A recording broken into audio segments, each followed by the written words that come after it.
Economia no contexto certo.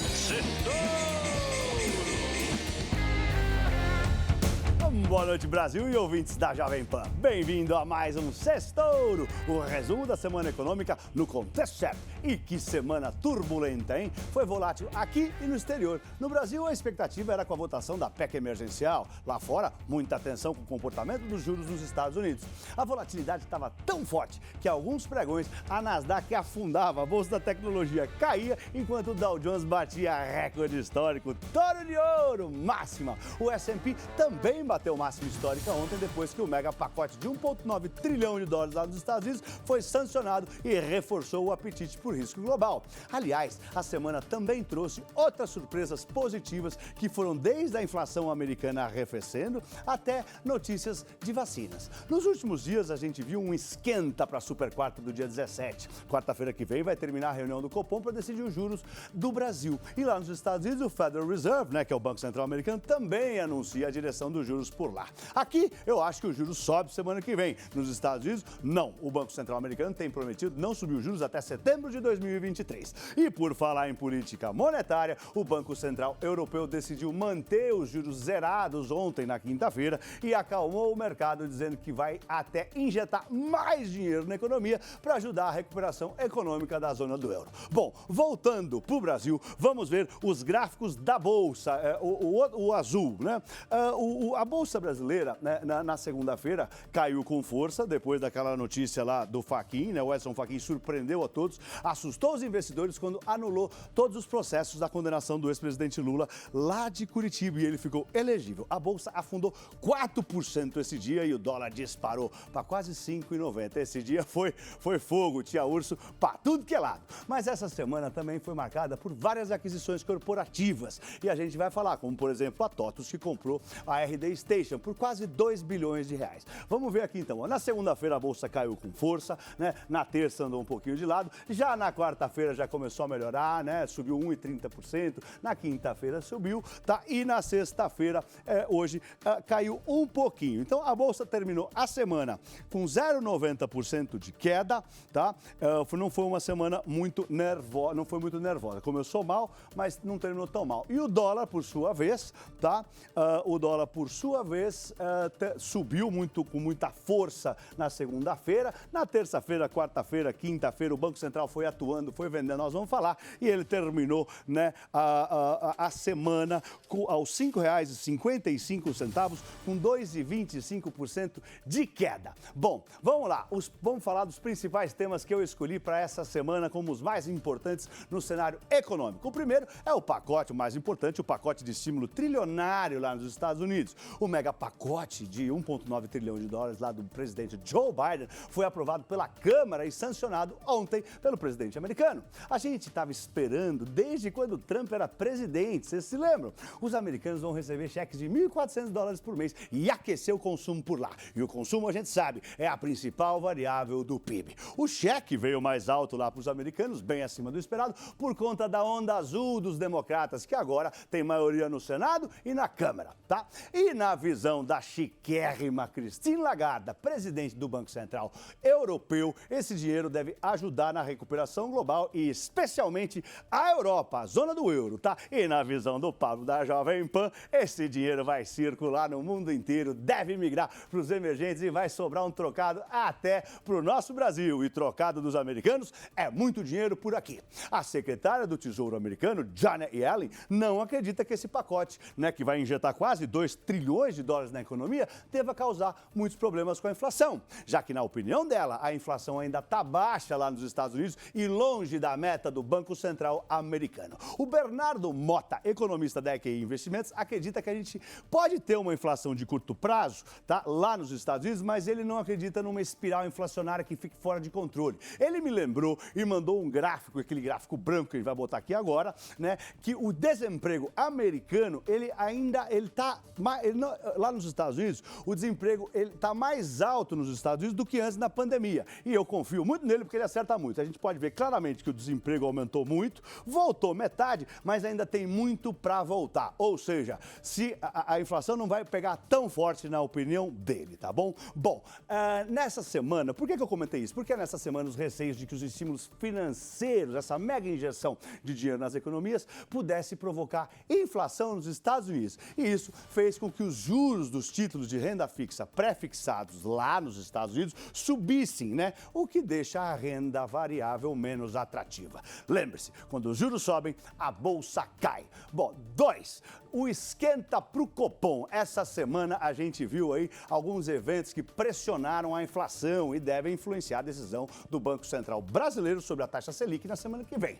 Na super quarta, saiu, por exemplo, ontem o IPCA, que é a inflação oficial do Banco Central. Ela é chamada de inflação oficial porque é a inflação que o Banco Central olha para decidir sobre os juros brasileiros. Diferente dos Estados Unidos, o IPCA de fevereiro veio bem salgado, acima do esperado. A nossa inflação subiu 0,86% no mês de fevereiro e fez a taxa acumulada nos últimos 12 meses saltar para 5,20%. É muito, é bem acima do centro da meta do Banco Central, que é 3,75%. Os combustíveis foram os vilões, como, por exemplo, a gasolina saltou mais do que 7%, tá? O preço das commodities também, né, tá em alta forte, também atrapalhou. Com o petróleo, por exemplo, bateu $70. Né? Os ruídos políticos que a gente viu essa semana, os ruídos fiscais e o próprio dólar, né, que no começo da semana estava com muita alta, ainda está com 5,55 que a gente viu, né, eles empurraram a inflação para cima. Bom, esse PCA mais salgado, essa inflação mais forte, fez os investidores do mercado mudarem as suas apostas para cima quanto à taxa Selic de 2021 agora, tá? Aliás, a curva de juros, né, a curva de juros futura na B3 passou a mostrar uma probabilidade implícita de uma alta de até 0,75 pontos percentuais na Selic na semana que vem. Ou seja, o pessoal está achando que o juros pode ir de 2 para 2,75. As apostas estão majoritariamente divididas entre 0,5 e 0,75, tá? Bom, depois que essa inflação veio mais alto que o esperado, várias casas aumentaram as projeções para a Selic, todas as casas de análise, né? Hoje a taxa Selic está em 2% e já tem gente falando que acha que pode até dobrar até dezembro, para 4%. Bom, terceiro ponto importante que eu queria falar, o BC está ligado, o Banco Central está ligado e operante. Essa inflação salgada, tá, trouxe algumas preocupações. Bom, por exemplo, a atuação, essa semana a gente viu uma atuação bem inusitada do Banco Central brasileiro no câmbio. O nosso Banco Central vendeu o dólar à vista, mesmo com o dólar em queda, né, durante a semana. É algo que eu não me lembro a última vez que eu vi o Banco Central fazer isso.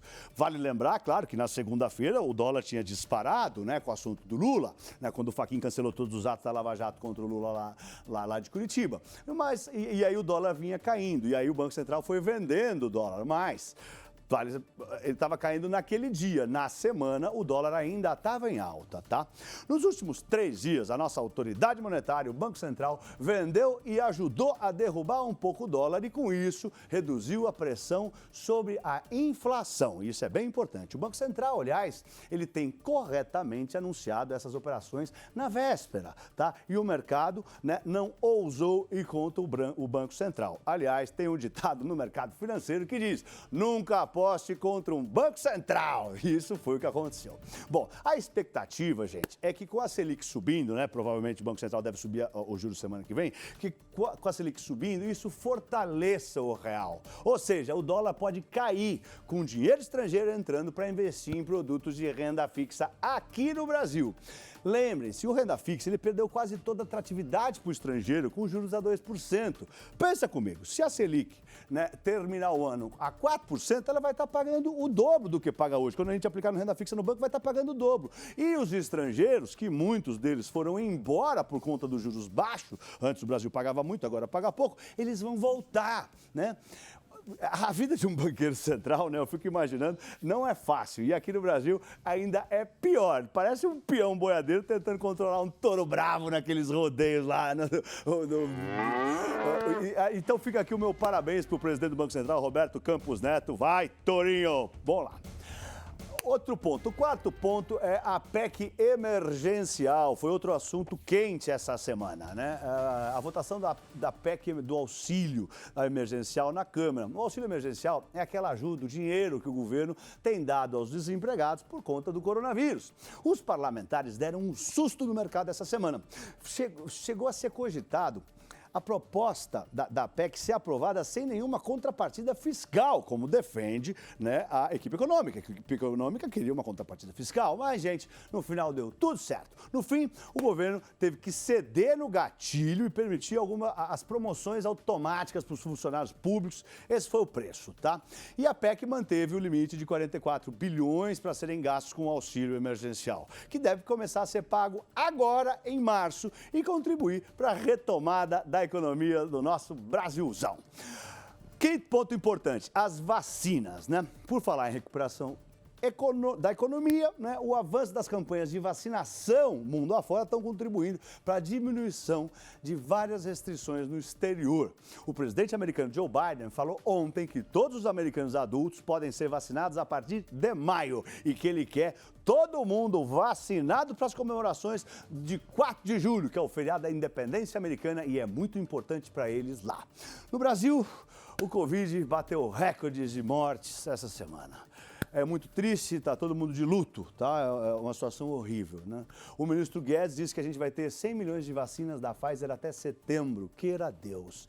E essas notícias são muito importantes, ainda mais com o agravamento do coronavírus no nosso país. Os hospitais estão à beira de um colapso, é triste. São Paulo teve que aumentar as restrições, a gente entrou na fase emergencial, que agora inclui até toque de recolher das 8 da noite às 5 da manhã. E a melhor notícia da semana é que a farmacêutica GSK, que tem presença aqui no Brasil, anunciou um medicamento que reduziu em 85% as mortes de Covid e traz esperança para todos nós. O sexto ponto importante que eu destaquei dessa semana são os indicadores econômicos positivos. A economia americana já começa a mostrar sinais de que as vacinas estão dando certo, né? Os dados, por exemplo, do pedido de seguro-desemprego caíram um pouco. De novo, aliás, caíram mais que esperado. Na semana passada tinha caído também, né? O segundo semestre pode ser bem forte lá nos Estados Unidos. Aquele banco JP Morgan projeta que a economia americana possa crescer o dobro da brasileira no semestre que vem. Nós estamos falando lá nos Estados Unidos de um PIB crescendo 7%. Já que a gente está falando de PIB, né, a OCDE mudou para melhor algumas das suas projeções. Agora eles estão achando que o PIB global pode crescer 5,6% em 2021. A estimativa anterior era 4,20%. Vai, Torinho! Bom, para os Estados Unidos, eles aumentaram a projeção do PIB com força também, de 3,2%, que era para 6,5%, dobraram a projeção do PIB americano. O Brasil também melhorou na visão da OCDE. Nosso PIB deve crescer 3,7% esse ano e não mais 2,6% que eles achavam antes. Vai, Torinho! Vai, Brasil! Outro dado que acalmou o mercado foi a inflação comportada lá nos Estados Unidos. Saíram dados que mostraram uma inflação mais calma. Se a inflação comesse solta por lá, poderia levar a uma alta antecipada dos juros lá nos Estados Unidos, do Banco Central Americano, o que seria péssimo para as ações, né? E eles poderiam também tirar os estímulos. Seria horrível. O Banco Central Americano tem prometido não subir os juros até setembro de 2023. E falando em indicadores, né? O curso Toro de Ouro que eu fiz aqui com a Jovem Pan, uma parceria com a newcursos.com.br, explica muito bem como os indicadores pressionam as marés dos mercados, como os dados divulgados pressionam a bolsa, o dólar e os juros, tá? E a Jovem Pan tem uma promoção especial para você. Com o voucher Sextouro, você tem um desconto de 20% lá no nosso curso. Vai lá no site newcursos.com.br, cursos.com.br e compre o seu. Com o voucher Sextouro, além do desconto, você pode dividir em 12 vezes sem juros. E agora vamos para o nosso sétimo ponto importante dessa semana, né? O petróleo. Essa perspectiva positiva que os indicadores econômicos trouxeram para nós se refletiu no petróleo, que subiu e tocou 70 dólares o barril. A OPEP, lá, o grupo dos países exportadores, né, produtores e exportadores de petróleo, divulgou um relatório aumentando a sua previsão de demanda para 2021 para 5,9 milhões de barris diários, tá? É um aumento. Eu sei que esse número é meio... a gente não entende muito, mas aumentou a previsão de demanda diária de petróleo, tá? E... vale lembrar que a alta do petróleo pode gerar inflação aqui no Brasil, tá, gente? E afetar a Selic, mas não é para essa reunião, quem sabe para a próxima. E o 8º ponto são os negócios que saíram essa semana. Para finalizar, mas não menos importante, vamos falar das aquisições de empresas que aconteceram essa semana. Os investimentos seguem apontando para o digital, que ganhou ainda mais relevância depois do agravamento da pandemia. A TOTUS, por exemplo, ganhou a corrida da Local Web e comprou 92% da RD Station pelo valor de 1,8 bilhões de reais. Ou seja, avaliou a RD Station em quase 2 bilhões de reais.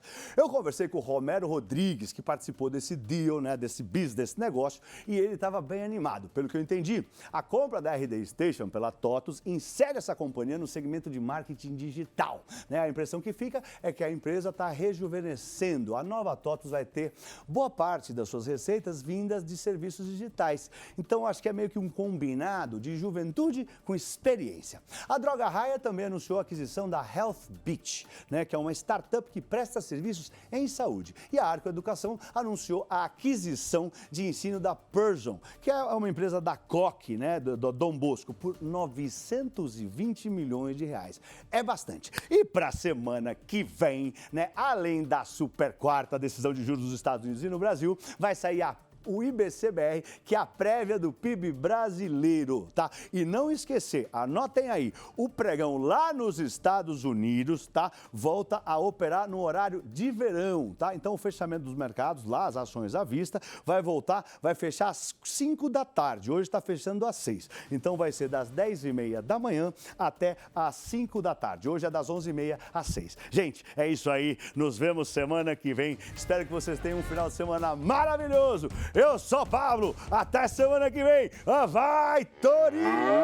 Vai, Torinho!